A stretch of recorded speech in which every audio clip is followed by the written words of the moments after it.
মুহূৰ্তত এটা অত্যন্ত ভয়ংকৰ খবৰ দিব বিচাৰিছো। গুৱাহাটীৰ পৰা মাজুলী অভিমুখী নৈশ বাছ দুৰ্ঘটনাগ্ৰস্ত হৈছে। লখিমপুৰ জিলাৰ নাওবৈচাত দুৰ্ঘটনাত পতিত হৈছে এখন নৈশ বাছ। যাত্ৰা নামৰ নৈশ বাছখনে গছত খুন্দিয়াই ৰাজপথত বাগৰি পৰে আৰু এই ভয়ংকৰ দুৰ্ঘটনাত এজন লোকৰ মৃত্যু হৈছে, আঘাতপ্ৰাপ্ত হৈছে কেইবাজনকৈ লোক।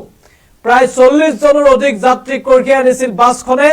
লখিমপুৰ জিলাৰ নাওবৈচাত গছত খুন্দিয়াই ৰাজপথত বাগৰি পৰিছে যাত্ৰা নামৰ এই নৈশ বাছখন। আৰু পুৱতি নিশা সংঘটিত হৈছে এটা ভয়ংকৰ পথ দুৰ্ঘটনা। লখিমপুৰ মাজুলী অভিমুখে গৈ আছিল বাছখন গুৱাহাটীৰ পৰা, আৰু লখিমপুৰত দুৰ্ঘটনাগ্ৰস্ত হৈছে। ডাঙৰ খবৰ দৰ্শকসকলৰ বাবে লৈ আহিছো। এই মুহূৰ্তৰ বিগ আপডেট পুৱা এটা দুখবৰ লৈ আহিছো। মাজুলী অভিমুখী নৈশ বাছৰ ভয়ংকৰ দুৰ্ঘটনা।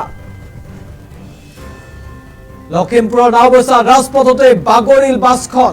গছত খুন্দিয়াই ৰাজপথত বাগৰি পৰে নৈশ বাছখন। ভয়ংকৰ দুৰ্ঘটনাত এজন লোকৰ মৃত্যু হৈছে। এই মুহূৰ্তৰ সবাতোকৈ ডাঙৰ খবৰ বিগ আপডেট। গছত খুন্দিয়াই ৰাজপথত বাগৰি পৰিছে নৈশ বাছখন। কমলাবাৰী অভিমুখী আছিল যাত্ৰা নামৰ এই বাছখন, আৰু এই শোকাবহত দুৰ্ঘটনাটো সংঘটিত হৈছে লখিমপুৰৰ নাওবৈচাত। 45 জনৰ অধিক যাত্ৰী আঘাতপ্ৰাপ্ত হৈছে। গাড়ীখনৰ নম্বৰ AR01W1144। এখন হৈছে বাছখনৰ নম্বৰ, আমি উল্লেখ কৰিছো লখিমপুৰৰ নাওবৈচাত এই ঘটনা সংঘটিত হৈছে। গছত খুন্দিয়াই বাগৰি পৰে বাছখন, আৰু দলঘাট তিনিআলিৰ শিঙৰা দলঙৰ সন্মুখত এই দুৰ্ঘটনা সংঘটিত হৈছে।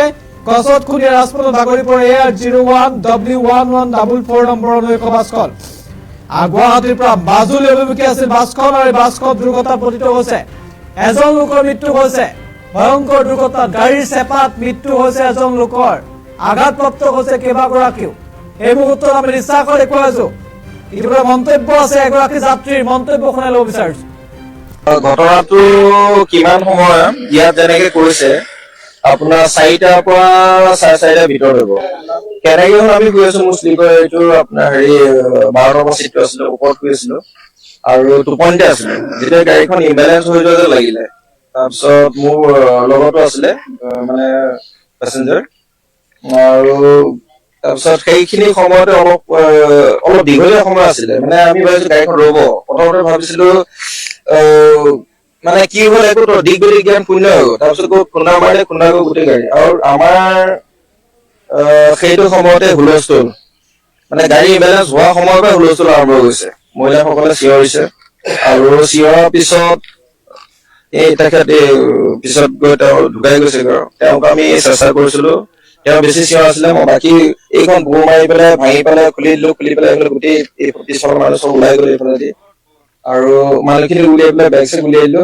গাড়ীতো 2জনমান আছিলে সহায় কৰা মানুহ, আমাৰ পেচেঞ্জাৰ আছিলে, তেওঁলোকক যোগেদি বেগ চেগ উলিয়াই দিলো। উলিয়াই এওঁ বহুত শেষলৈকে চিঞৰি থকাত এওঁ চেষ্টা কৰি চালো, তাৰপিছত নোৱাৰিলো। পিছত দেখিলো যে তেওঁ শৰীৰৰ আধা অংশ চেপা খাই আছে। তাৰপিছত উপায় নাই, তাৰপিছত আহি পেলাই মই সেইফালে ওলাই আহিলো। তাৰপিছত ওলাই আহি পেলাই পেচেঞ্জাৰ আপোনাৰ গাড়ী ভৰ্তি আছিলে, শেষলৈকে গাড়ী মানুহ আছিলে। ঘটনাটো কিমান সময় ইয়াত যেনেকে কৈছে আপোনাৰ 4টাৰ পৰা 4:30টাৰ ভিতৰত হ'ব। কেনেকে হ'ল আমি গৈ আছো, মোৰ শ্লিপাৰ এইটো আপোনাৰ 12 নম্বৰ চিটটো আছিলে, ওপৰত গৈ আছিলো আৰু টোপনিতে আছিলো। যেতিয়া গাড়ীখন ইম্বেলেঞ্চ হৈ যোৱা যেন লাগিলে, তাৰপিছত মোৰ লগতো আছিলে মানে পেচেঞ্জাৰ, আৰু তাৰপিছত সেইখিনি সময়তে অলপ দীঘলীয়া সময় আছিলে। মানে আমি ভাবিছো গাড়ীখন ৰ'ব। প্ৰথমতে ভাবিছিলো মানে কি হ'ল, একো দিগ জ্ঞান শূন্য হৈ গ'ল। তাৰপিছত খুন্দা মাৰিলে, খুন্দা গৈ গোটেই গাড়ী। আৰু আমাৰ সেইটো সময়তে হুলস্থুল, মানে গাড়ী ইম্বেলেঞ্চ হোৱা সময়ৰ পৰা হুলস্থুল আৰম্ভ হৈছে। মহিলাসকলে চিঞৰিছে, আৰু চিঞৰাৰ পিছত তেখেত পিছত গৈ তেওঁ ঢুকাই গৈছে। তেওঁক আমি চেষ্টা কৰিছিলো, তেওঁ বেছি চিঞৰ আছিলে। মই বাকী এইখন বুৰ মাৰি পেলাই ভাঙি পেলাই খুলি দিলো, খুলি পেলাই গোটেই পিছফালৰ মানুহ চব ওলাই গ'ল এইফালে দি, আৰু মানুহখিনি উলিয়াই পেলাই বেগ চেগ উলিয়াই দিলো।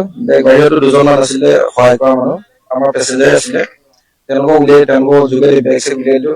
উলিয়াই এওঁ বহুত শেষলৈকে চিঞৰি থকাত এওঁ চেষ্টা কৰি চালো, তাৰপিছত নোৱাৰিলো। পিছত দেখিলো যে তেওঁ শৰীৰৰ আধা অংশ চেপা খাই আছে। তাৰপিছত উপায় নাই, তাৰপিছত আহি পেলাই মই সেইফালে ওলাই আহিলো।